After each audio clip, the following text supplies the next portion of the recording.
My project is on Bill Cunningham. About Bill. Bill Cunningham was an icon in the fashion photography industry. He worked for the New York Times for nearly 40 years, and he was born on March 13th, 1929 in Boston, Massachusetts. He died on June 25th, 2016 in New York City. Some of his accomplishments were in 1983, the Council of Fashion Designers of America named Cunningham the Outstanding Photographer of the Year. In 2008, he received an award from the French Ministry of Culture, and in 2009, he was named a living landmark by the New York Landmarks Conservancy. In 2012, he received the Carnegie Hall Medal of Excellence. The invitations to the award ceremony at Waldorf Astoria read, "Come dressed for Bill." Here are some of Bill's quotes and philosophies. Fashion is the armor to survive everyday life.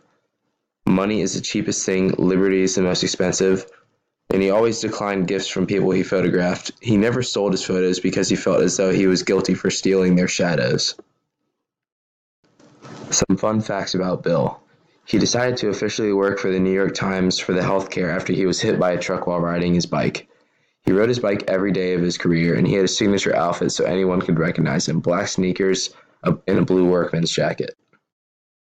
Bill Cunningham in the media. In 2010, there was a documentary about him called Bill Cunningham in New York, a documentary on the photographer about his crazy life in New York City in his apartment in Carnegie Hall.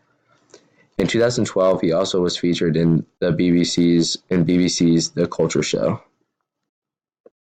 Here are some photos by Bill. This photo by Bill uses diagonal lines, using the latter to slice the photo into two parts, and really focusing on the woman who's in the photo. The photo is kind of dark considering that the woman is in black and everything is in black and white. This photo was taken by Bill Cunningham. It is from an unusual vantage point, and it also uses depth by having the two subjects in the foreground and the fountain in the midground, and finally the building way in the background. The two subjects also have almost a glow around them to really make them protrude out of the image and make them the main topic of interest. This photo uses rule of thirds. The woman on the left side of the picture is kind of separated from the other side by the pole, so it also uses vertical lines. This is one of Bill's most amazing vintage photos. It uses framing by using the bridge to surround the subject. He also uses curved lines from the bridge to make the photo seem a little warmer, in my opinion. This is a portrait photo of a woman in New York City.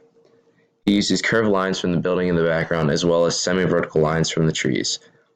This photo is kind of discreet and mischievous because you can only see a portion of the woman's face.